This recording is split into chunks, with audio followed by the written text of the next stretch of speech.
Alright, so we are going to be reading chapter 4 today. Alright, with chapter 4, guys, we're going to be using the same graphic organizer that we had used for chapter 3. And then this graphic organizer allows us to focus on 3 of the main literary elements. Okay, this graphic organizer allows us to focus on 3. What's one of the literary elements we're going to focus on as we read aloud? Ruth? Setting. Setting is one. Now remember, setting is a where and a when. Okay, so it's a time and place. And also, we need to take the time to describe it. Alright, what's another one of the literary elements that I want you guys to focus on today? Now I want you to turn your attention to this, Jane. Justina? Plot. Plot. Okay, who can tell me, brief, what is plot? It's on your graphic organizer if you need to look. John? A sequence of events. Very good. So the plot is basically, at the simplest term, Piper, it's just the sequence of events. Okay, there's one more literary element that I want you guys to focus on as we're listening to chapter 4. Jane, what's the last one? Characters? It is. Do you remember the name of the literary element? Has character in it? Characteristics? Close. Go to your notebook. Go to your ELA spiral notebook. Hold on.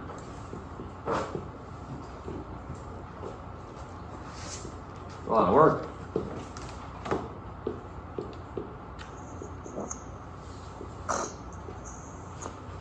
It's the literary element. Characterization. Alright, so those are the 3 that you guys are going to focus on today. If you got it off of the Google Classroom, you might see a box for conflict. If you do, don't worry about conflict. We're going to start conflict next chapter. Okay, so in brief, chapter 1. Chapter 1, Justina, look up here. What do we do in chapter 1?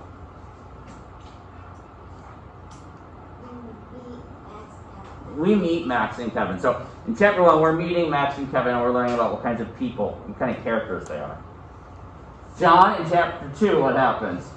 Kevin moves on to Max's street. Yeah. So in chapter 3, Jane, what did we say chapter 3 was all about? Max helps Kevin and they start a friendship. Alright, and that's where we are at the end of chapter 3. Where is Max taking Kevin at the end of chapter 3? Justina? To the down under. Very good. Basically, show him his room. Hey, come on, I'll show you where I live. Alright, and that's where we're going to pick up for chapter 4. So each person right now, get out your book, graphic organizer, pencil, something to write with.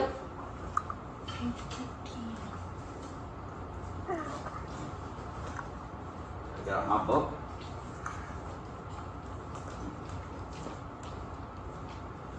Okay, I'm going to take off my mask to read. And as we read, as you guys hear things that apply to the setting, and good, it could be a description. Right now we know that Max is taking Kevin into the down under, into his bedroom. As we get a description of the setting, those descriptive words should go in there too. So it's not just enough to say, we're in Max's bedroom. But we're in Max's bedroom, and you can paint a picture for someone for what that room looks like. That's the goal with setting. All right. And then characters, really anything that the character does can go here as well, but anything that we're learning about Max and we're learning about Kevin. All right? And then plot. What is happening? Okay, so what page am I on? Piper?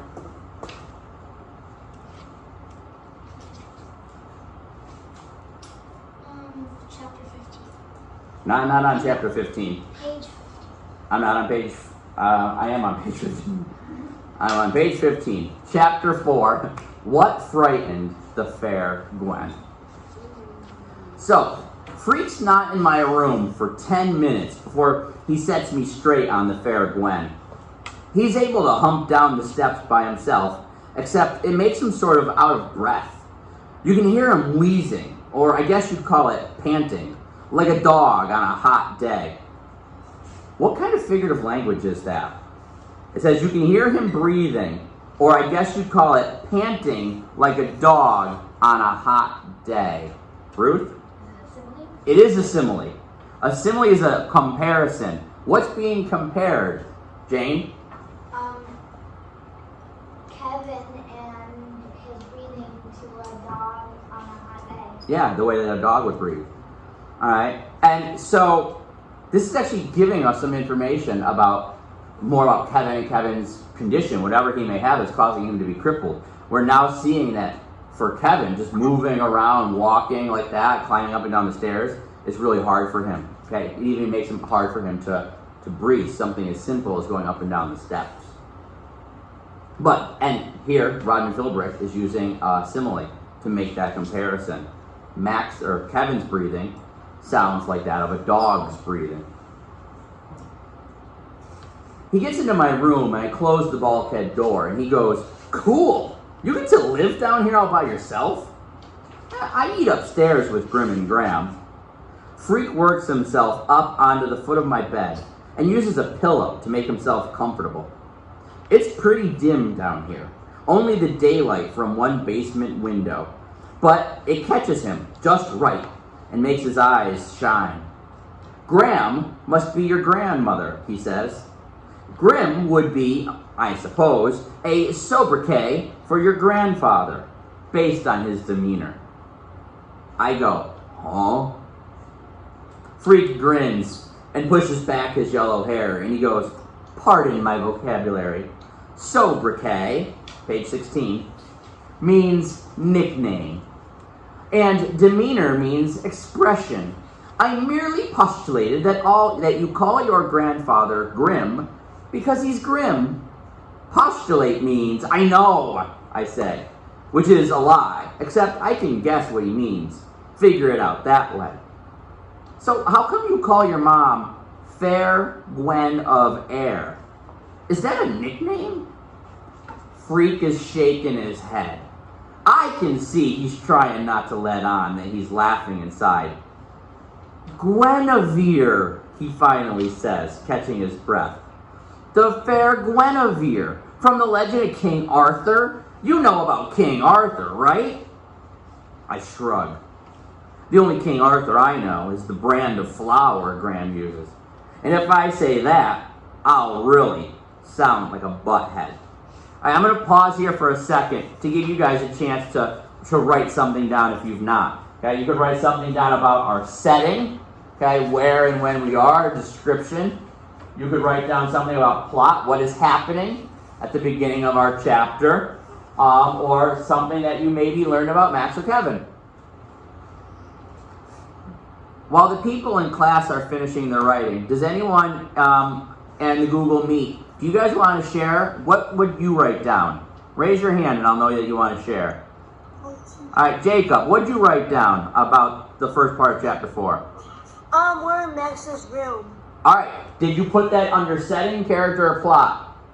Setting, we're in Max's room. All right, Justina, what did you write down about the beginning of chapter 4? They're in Max's bedroom. Yeah, that was something that Jacob just told us, so maybe something different? It's what? Dim down there with one window. It's dim, it's dark, it has one window. Good, so Justina, you put it under which category? Setting. And what we're doing now is we're describing it. So we're not just saying we're in Max's bedroom, but it's dim, it's dark, there's just one window. Justina's helping us paint that picture. John, what'd you write down? Something for setting, character, or plot? Plot. Okay, what'd you write down? That Max and Kevin are talking about King Arthur.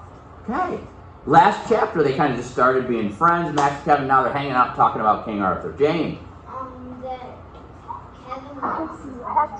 All right, where did you put that under? Setting, character, or plot? Chapter 4 reading guide. I would too. It's something we know about Kevin. These guys seem to be really accepting of each other. Kevin likes Max's room. He's like, "Cool, you get to live down here?" Sure, we learned that about Kevin. Max is being really thoughtful, like he's thinking, like, if I say this, it's not like this. Okay, Max is being really thoughtful towards Kevin. How about you, Piper?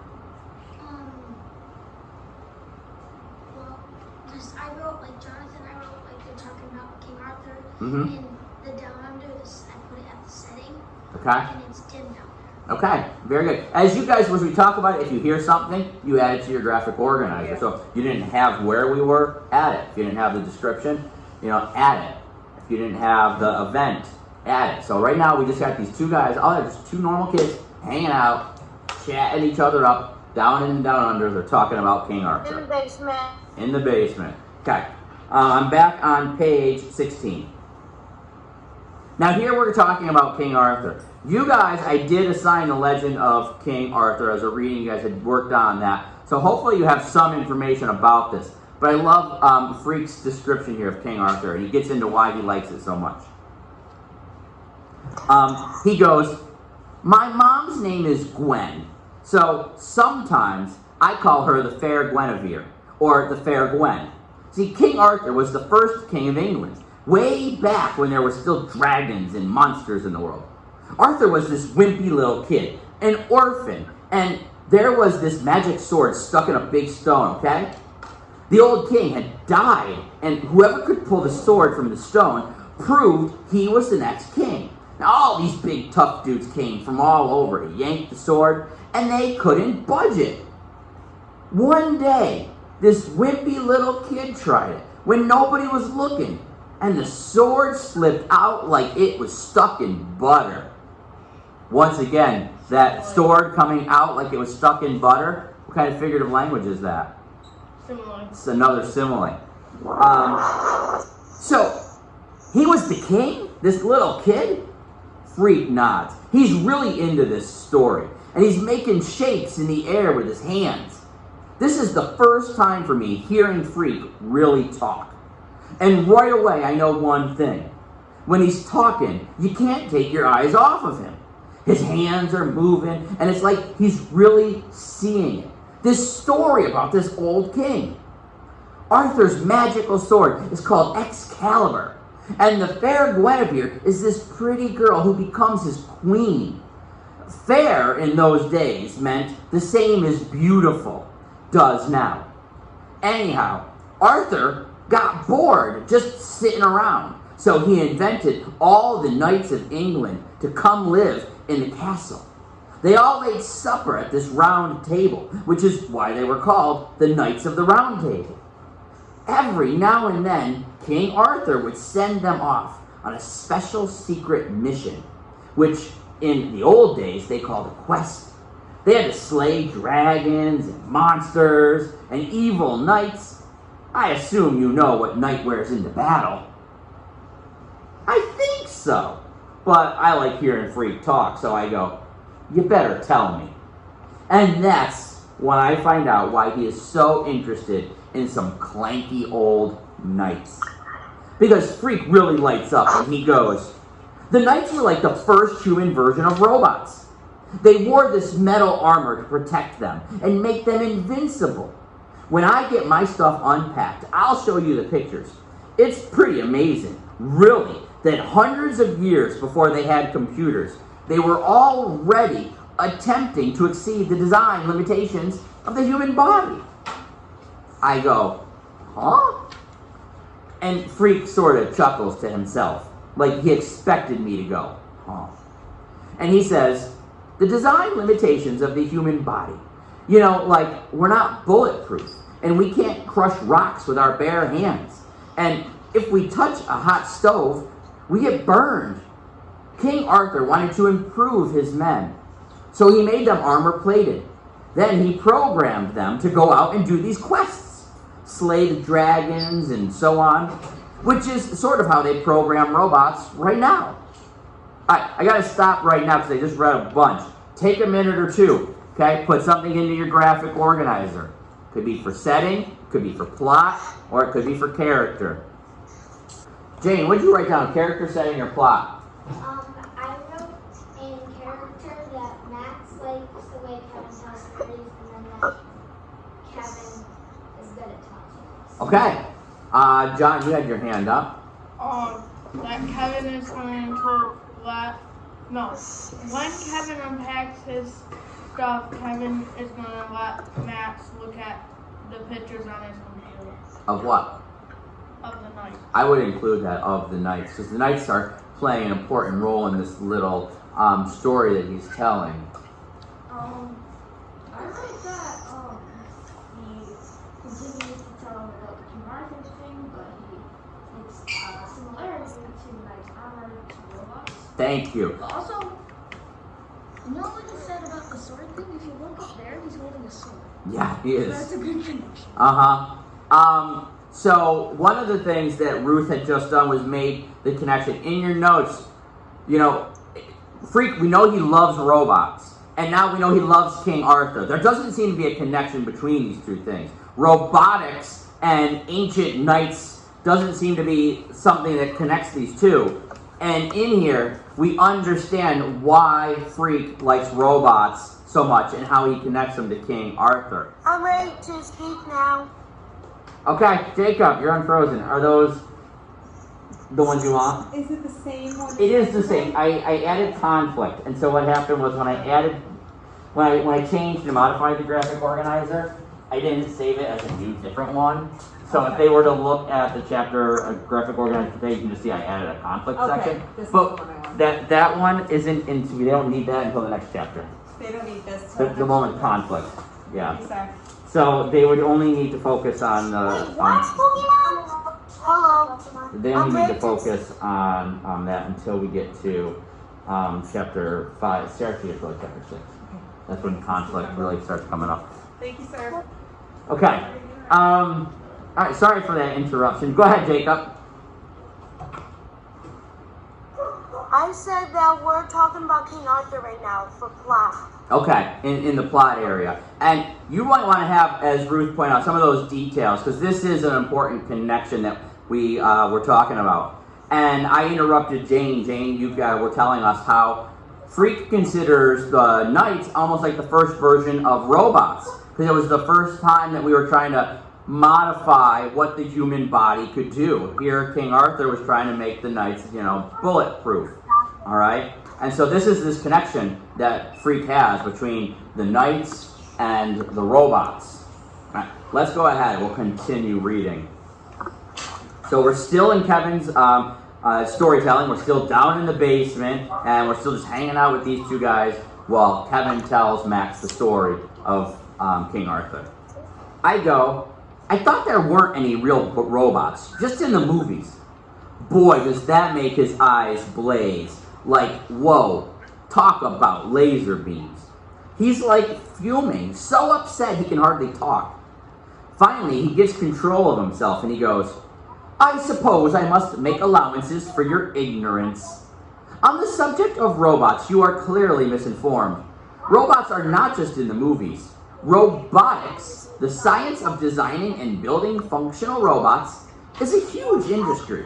There are thousands of robot units presently in use, millions of them.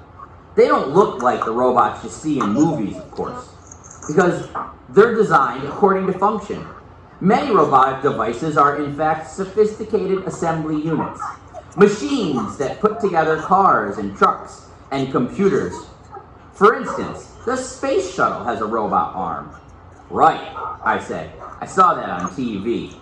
Jacob, please mute. Yeah, whoever it is, I can hear someone, and yes, if you could, just please mute. Jacob. Freak sighs and rolls his eyes. Yes, he says. Television, the opiate of the masses. For about the 11th time, I go, huh? Opiate, a drug, he says. Massive, that means large and heavy. Thus, television is the drug of fatheads. Opiate of the massives. You don't have a TV? Oh, of course I have a television, he says. How else could I watch Star Trek? Matter of fact, I watch tons of Tube, but I also read tons of books, so I can figure out what's true and what's fake, which isn't always easy. Books are like truth serum. If you don't read, you can't figure out what's real. I'm going to stop again right there. Take a second, jot something down. Let's keep on reading. I'm on the middle of 19. This time, I don't say, huh, because then I might have to explain how I'm an LD and reading books is the last thing I want to do, right after trimming my toenails with a lawnmower, gargling nails, and eating worms for breakfast. Of course, Freak has probably already guessed I'm a learning disabled, because he's had a look around my room, and it isn't exactly the public library. "I'll lend you some books," he says. "Cool," I say. Like it's just what I've been waiting for. Another chance to prove I'm a butthead. Then, we both hear it at the same time. This voice calling his name and sounding real worried. "The fair Gwen," he says, "I gotta beam out of here." I go up and open the bulkhead door, and his, page 20, mother is in the backyard, and she's looking at the little red wagon. She catches sight of me coming up out of the down under, and it's like somebody shot her, like she's scared out of her mind. "Kevin," she says, "I'm looking for a little boy." Freak is huffing and puffing as he humps himself up the steps. And the fair Gwen grabs Freak and puts him in the wagon, and I swear she almost runs home. Like if she doesn't get away quick, something really bad is going to happen. Freak is in the wagon, and he's trying to look back at me, trying to shrug his shoulders and let me know he doesn't understand what got into the fair Gwen. But I know. It's pretty simple, really. She's scared of me. And that's where chapter 4 ends. So each person right now, take a second to write down an event or write down something about the characters. So each person, if you haven't already, take a second, write down something for how our chapter ends. Be something with their plot, something with our characters. Alright. Piper, what's something that you've added to your graphic organizer there? I wrote on the characters on Kevin's side. Kevin's mom is scared of Max. Alright. Okay, Kevin's mom is scared of Max. It seems like everybody is scared of this guy. Everybody seems to be scared of Max. Except for one I person. don't know why they're scared of him. I do wonder why they're scared of him. Who's No, one I person that's know not that afraid of they Max? Justina? Kevin. Everybody seems to be afraid of Max, but Kevin's not afraid of him. Alright. Ruth, what's something that you wrote down about how chapter 4 ends? Fair Gwen comes out into Kevin's backyard looking for him and rushes to get Kevin because she's scared of Kevin being in Max. Okay. I want you to think about the chapter as a whole. Think about where we spent the entire chapter. Think about what characters were there, and think about, ultimately, what this chapter was all about. Okay. This entire chapter is about Kevin telling Max the story of King Arthur. They go down, they hang out in his bedroom, and Kevin tells Max the story of King Arthur. Alright, so chapter 4, Kevin goes to Max's house and tells him all about King Arthur. There we go. Alright, and so now we see chapter 4 there. So guys, your task right now then is, now that we've read chapter 4, we've talked about chapter 4, there is a quiz on Google Classroom. You guys are all going to go take the quiz. I also graded it. And Ariana, you brought up an issue that we had with yesterday's quiz. Remember how there was one question where I had a typo? So I'm going to be putting your scores out for you guys. And a lot of you will basically be able to add 1 to your score. I couldn't fix it in the computer. I had to just fix it on my paper where I record your grades. So when I release your grades, you'll be able to see whatever your score is, and you guys would just add 1 to it. All right, because that question, everybody seemed to get wrong because I fixed the typo in the middle. All right. Are you picking up any more work today? This is it. So your work today, Noah, is take the quiz.